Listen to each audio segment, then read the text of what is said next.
Dear students, आज हमारा second chapter capital and revenue, उसके रिगार्डिंग जो लॉन्ग क्वेश्चन बनते हैं वो कौन कौन से हैं वो मैं आपको बताता हूँ। कहता what do you mean by the capital receipt and revenue receipts. Capital receipts क्या होती हैं, रेवेन्यू रिसीट्स क्या होती हैं। Discuss the important rules regarding the distinction between the capital and revenue receipts. इसी क्वेश्चन को अगर दूसरे ढंग से देखा जाए तो ये लिख रहे हैं what is the revenue receipts and capital receipts and how would you make the distinction between these two. इन दोनों में ही हमारे से एक चीज़ पूछी गई है कि इन दोनों में डिफरेंस किन कारणों से होता है, वो हमने डिस्कस करने। आज हम यही क्वेश्चन डिस्कस करने वाले हैं। तो इस क्वेश्चन को डिस्कस करते करते हमारे दो शॉर्ट क्वेश्चन भी साथ में डिस्कस हो जाएंगे इस चैप्टर के। कौन कौन सी हैं वो बताता हूँ मैं आपको। फर्स्ट क्वेश्चन है what is the capital receipts, और सेकंड क्वेश्चन हमारा इसमें कवर हो जाएगा difference between the capital receipts and revenue receipts.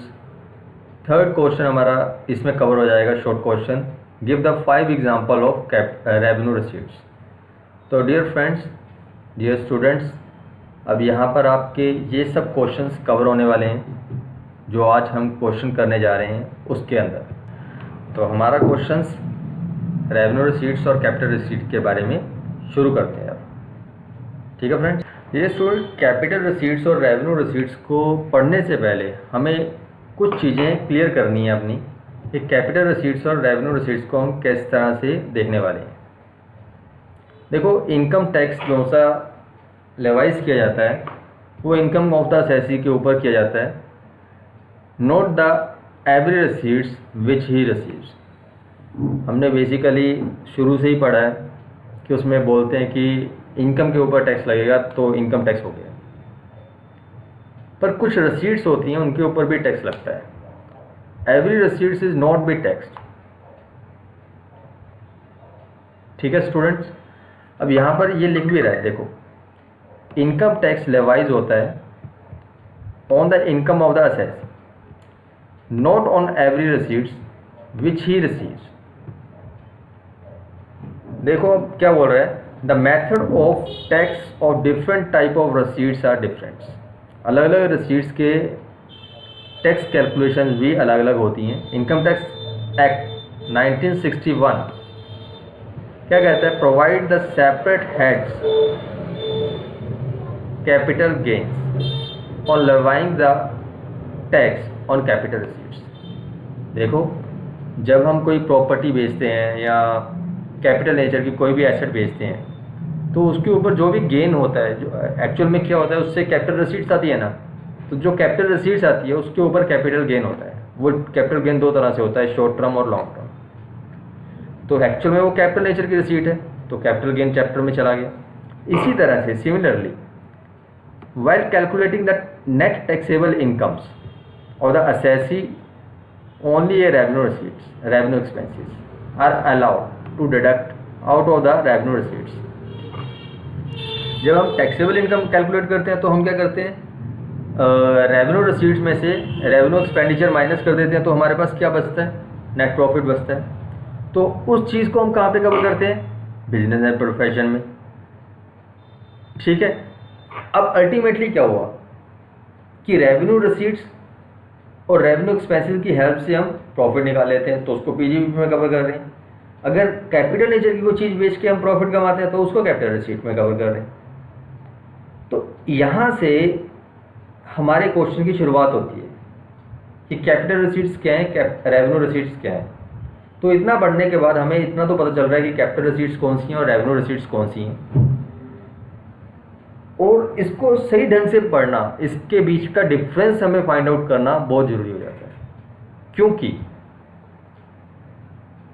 Capital और रेवेन्यू, जो हमारा चैप्टर का नाम है कैपिटल और रेवेन्यू, इन दोनों को 3 पार्ट में डिवाइड कर दिया उन्होंने। देखो, capital receipts, revenue receipts, capital expenses, revenue expenses, capital loss, revenue loss, जिसमें से हम ये 2 डिस्कस करने वाले हैं, कैपिटल रिसीट्स और रेवेन्यू रिसीट्स, और कैपिटल एक्सपेंसेस और रेवेन्यू एक्सपेंडिचर। कैपिटल एक्सपेंडिचर और रेवेन्यू एक्सपेंडिचर हम नेक्स्ट वीडियो में डिस्कस करेंगे। यहाँ पर सिर्फ कैपिटल रिसीट और रेवेन्यू रिसीट के बारे में पढ़ेंगे। चलो अब पढ़ते हैं कैपिटल रिसीट्स क्या है। डियर स्टूडेंट्स, इससे पहले कि हम इसके बीच का डिफरेंस डिस्कस करें, उससे पहले हमें कुछ चीज़ों को और पढ़ना चाहिए। जैसे जो चीज़ें इममटीरियल हैं, इनका डिफरेंस हम उनकी हेल्प से नहीं निकाल सकते।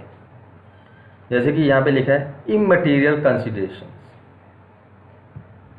It is decided whether a particular receipt is a capital receipt or revenue receipts. The following considerations are considered to be immaterial and not going to decide the change the character or nature of the receipts. तो सबसे पहली क्या है, receipt in lump sum और in installment। जो पैसे हैं वो इकट्ठे मिल रहे हैं या इंस्टॉलमेंट में मिल रहे हैं, क्या ये चीज़ डिसाइड कर सकती है कि ये कैपिटल नेचर की रिसीट है या रेवेन्यू नेचर की रिसीट है? नहीं, इस चीज़ को हम इममटीरियल बोल रहे हैं। जैसे यहाँ पे लिखा है whether the income receive in lump sum, अगर इनकम लमसम मिल रही है और इन इंस्टॉलमेंट मिल रही है, it will not be make any difference regard the nature, उसकी नेचर को डिसाइड नहीं कर सकते। जैसे एग्जाम्पल लिया इन्होंने, एम्प्लॉय सैलरी ले रहा है 1000 रुपये महीना, या instead they are enter into the agreement, वो एक एग्रीमेंट में एंटर किया कि वही सब आपको लमसम 36,000 रुपये मिल जाएगा। कितने साल का? 3 साल का। 3 साल काम करो, आपको 36,000 रुपये इकट्ठा मिल जाएगा। तो जो 36,000 रुपये इकट्ठा मिल रहा है वो भी तो रेवेन्यू नेचर की इनकम है उसकी, उसको कैपिटल नेचर की इनकम थोड़ा बोल दोगे। तो यहाँ पर भी 1,000 रुपये जो मिल रहा है मंथली, वो भी रेवेन्यू नेचर की है। तो लमसम पैसा मिलना या किस्तों में पैसा मिलना, इंस्टॉलमेंट में पैसा मिलना, that is not deciding it is a revenue और ए कैपिटल नेचर। ठीक है फ्रेंड, अब नेक्स्ट पॉइंट पढ़ते हैं इसका। अब यहाँ पर नेक्स्ट पॉइंट बनाया इन्होंने, nature of the receipts, nature of receipts in the hand of recipient. Recipient के हाथ में कुछ पैसे आए हैं, उसके बेस के ऊपर हम डिसाइड कर सकते हैं कि वो रेवेन्यू नेचर है और कैपिटल नेचर है? नहीं। Whether the receipts of a capital revenue will be determined in the hand of the person receiving such income, no intention will pay toward the source from which the amount is coming। देखो, salary पे की जा रही है even out of the capital. अगर कोई नया business है, उसके नए बिजनेस में से अगर कैपिटल कोई पे की जा रही है, कैपिटल में से सैलरी पे की जा रही है एम्प्लॉइज़ को, तो उसको जो एम्प्लॉई पैसे रिसीव कर रहा है वो कैपिटल नेचर की एसेट बेच के या कुछ भी करके उससे पैसे मिल रहे हैं उसको, तो उसको क्या आप कैपिटल रिसीट मानोगे? नहीं, इज अ रेवेन्यू रिसीट। इसको रेवेन्यू रिसीट मानेंगे in the hand of employees. तो nature of the receipts in the hand of recipient, ये डिसाइड नहीं करेगी ये कैपिटल रिसीट है या रेवेन्यू रिसीट है। अब यहाँ पे आ रहा है magnitude of receipts. Magnitude of receipts का मतलब क्या है? वेदर ए स्मॉल और ए बिग, रिसीट जो सी है बड़े अमाउंट में मिल रही है या छोटे अमाउंट में मिल रही है, क्या इससे भी कैपिटल रिसीट और रेवेन्यू रिसीट डिसाइड हो सकती है? नहीं, can not decide the nature of the receipts. Although the size of the receipts of transactions are not entirely irrelevant considerations, receipts of 10,000 is a revenue receipts, whereas the receipt of 1,000 may be a capital receipts। उल्टा हो सकता है ना, हम तो basically ये बोलते हैं कि बड़ा अमाउंट मिल रहा है तो वो कैपिटल रिसीट है, तो छोटा अमाउंट भी कैपिटल रिसीट हो सकता है। इसका सुप्रीम कोर्ट में डिसीजन आया था, उसके अकॉर्डिंग ये बात हो रही है। अब आता है name givens by the party and treatment of tax of accounts। कहता है name of the recipients or the payers or the receipt is given in the books of accounts, whether the name is called a particular transactions, all the considerations are immaterial to decide the nature of receipts।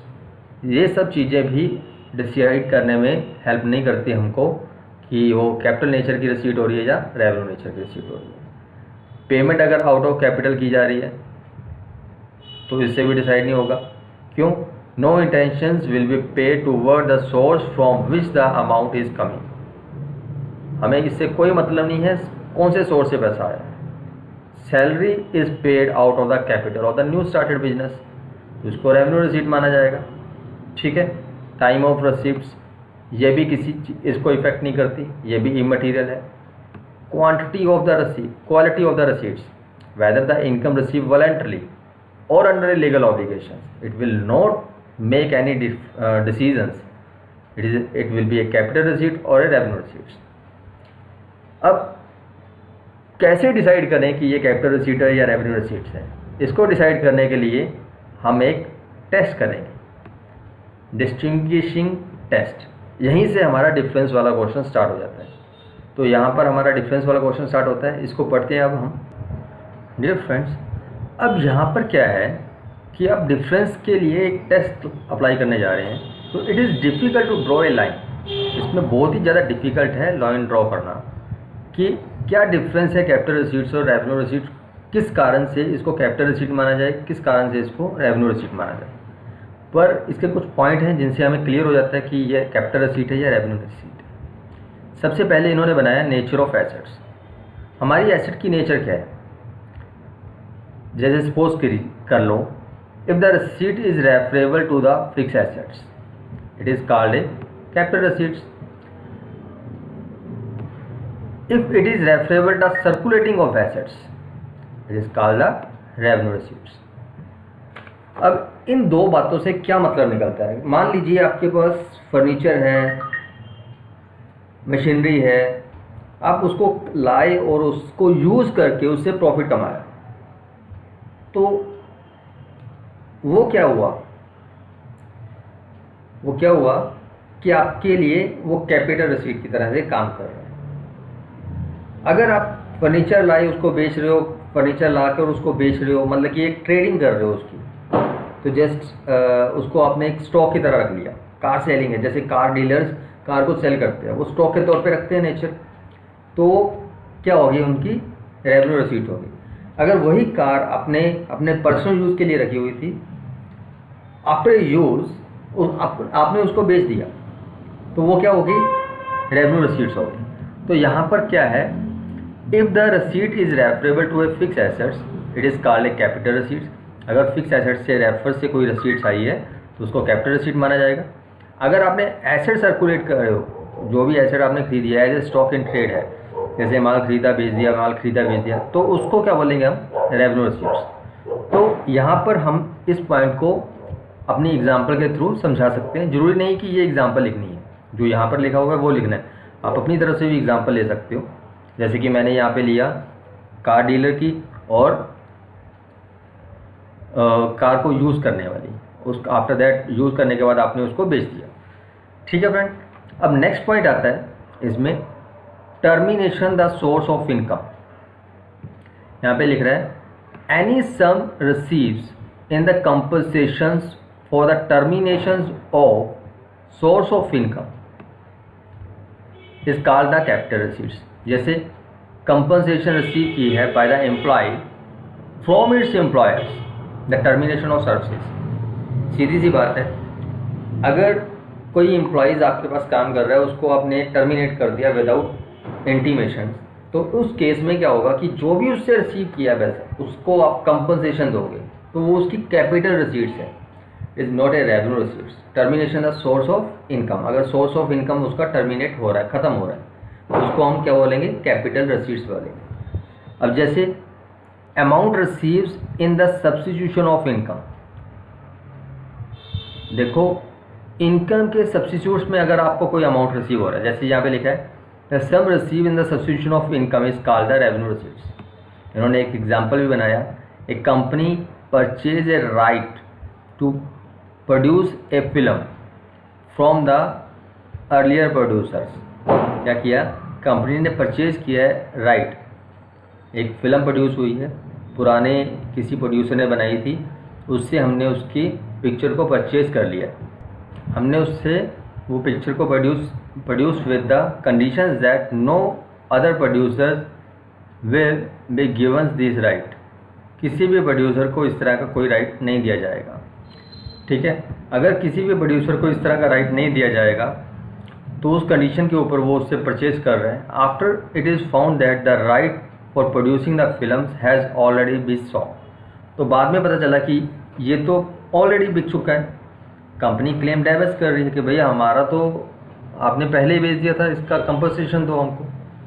तो जो compensation receive हो रहा है उसको हम revenue receipts मानेंगे, क्योंकि it is held the damage receive the compensation for the profit which was to be earn. जो भी प्रॉफिट उसने उस पिक्चर से कमाना था, वो प्रॉफिट जो सा है उसका रेवेन्यू रिसीट्स माना जा रहा है। यहाँ पे लिख रहा है ना amount receives in the substitution of income, वो सब्स्टिट्यूशन ऑफ इनकम था। जैसे मैंने किसी से प्रोड्यूसर से परचेज़ किया कोई पिक्चर, तो उससे राइट था कि उसको वो कहीं और नहीं बेचेगा, उसने ऑलरेडी बेच चुका है वो, तो मेरा तो लॉस हो गया ना उसमें। तो जो लॉस मेरे को कंपनसेशन के रूप में मिल रहा है तो वो मेरी रेवेन्यू रिसीट्स है। तो यहाँ पर ये बात हो रही है। अब बात करते हैं compensation receives on the termination of lease. Lease का मतलब समझते हो ना, कोई चीज़ हमने पट्टे पे ले रखी है, ठेके पर ले रखी है, उसका कंपनसेशन रिसीव कर रहे हैं क्योंकि उसने वो पट्टा तोड़ दिया, वो ठेका तोड़ दिया। तो इस तरह की कैपिटल रिसीट्स अगर आपको हो रही है, देखो सम रिसीव्स एज ए कंपनसेशन और the termination of lease is a capital receipts. इसको कैपिटल रिसीट बोलेंगे क्योंकि कैपिटल एसेट्स हमारी खत्म हो गई। It is the termination of the source of incomes. It is the termination of the source of income. यहाँ पे सोर्स ऑफ इनकम हमारा टर्मिनेट हो रहा है, तो इसको कैपिटल नेचर की रिसीट माना। Compensation on the surrender of the rights, अपने अधिकार जो उनसे राइट्स हैं उसको आप सरेंडर कर रहे हो। जैसे amount received on the compensation of surrendering the right of capital receipts whereas the amount receives for the loss of future incomes. देखो यहाँ पे क्या बोल रहे हैं, any amount receive as a compensation on surrender the right is called a capital receipts, जबकि amount receives for the future loss of future income is called the revenue receipts. तो इन दोनों बातों से आपको डिफरेंस क्लियर हो रहा है, कैपिटल रिसीट्स क्या है, रेवेन्यू रिसीट्स क्या है। अब लास्ट पॉइंट है test for the purpose of keeping test as to the purpose of keeping an article. इसमें क्या है, if the person purchase a piece of sculptures to keep as a decoration piece in the house, उसको बाद में उसने क्या किया, sold कर दिया, तो उससे जो भी पैसा आएगा वो कैजुअल रिसीट्स है। But if the same sculpture is sold as a art dealer, अगर वो आर्ट डीलर के तौर पे कर रहा है तो वो क्या होगी, रेवेन्यू रिसीट्स है। तो कैजुअल रिसीट्स को ही हम यहाँ पे कैपिटल रिसीट मानेंगे। तो यहाँ पर हमने जो भी पॉइंट पढ़े हैं उनसे हमें क्लियर हो रहा है कि कौन सी कैपिटल रिसीट्स है, कौन सी रेवेन्यू रिसीट्स है। अभी हम एक बार दोबारा से ये सारे पॉइंट देख लेते हैं कि कौन कौन से हमने इसमें पॉइंट पढ़े हैं जो डिफरेंस के पॉइंट बनते हैं। सबसे पहले on the basis of nature of asset, आपने उसको कैपिटल के रूप में अपने उस एसेट को रखा है या फिर उसको स्टॉक इन ट्रेड के रूप में रखा है, तो यहाँ से क्लियर हो जाता है difference. Second, source termination of source of income, अगर आपका source of income he terminate हो रहा है तो उसको कैपिटल रिसीट में लेके जा रहे हैं। थर्ड पॉइंट यहाँ पे बढ़ा amount receives in the substitutions of income. Fourth point हमने इसमें पढ़ा compensation receives on the termination of lease, compensation on the surrender of rights, test as a purpose of keeping an article. अब इसमें कोई भी 5 एग्जाम्पल आप पढ़ सकते हैं कैपिटल रिसीट्स की, जैसे सलामी या नजराना receives for the grant of permanent lease, capital receipts है। Compensation receives for the loss of right to the future remunerations, price receives on the sale of know how, कोई भी इसमें से 5 पढ़ सकते हो आप। और इसी तरह से रेवेन्यू रिसीट्स में भी कोई भी 5 आपने डिस्कस कर सकते हो। रेवेन्यू रिसीट्स में आप ये भी कह सकते हो कि हमने स्टॉक खरीदा, स्टॉक बेच दिया, वो वाला पॉइंट भी यहाँ पे एज ए कार डीलर्स है ना, या स्कल्पचर आर्ट डीलर्स के तौर पे आपने कोई काम किया तो वहाँ से जो पैसा आ रहा है उसको भी आप रेवेन्यू रिसीट में डाल सकते हो। क्योंकि 5 पॉइंट हमने डिस्कस करने हैं इसमें, तो 4 यहाँ पे लिखे हुए हैं, एक आपको अपनी तरफ से लिखना है। ठीक है डियर स्टूडेंट्स, यहाँ पर हमारा ये वाला क्वेश्चन फिनिश होता है, कैपिटल रिसीट्स का मीनिंग क्लियर हो जाता है, डिफरेंस वाला क्वेश्चन क्लियर हो जाता है रिसीट एंड उसका।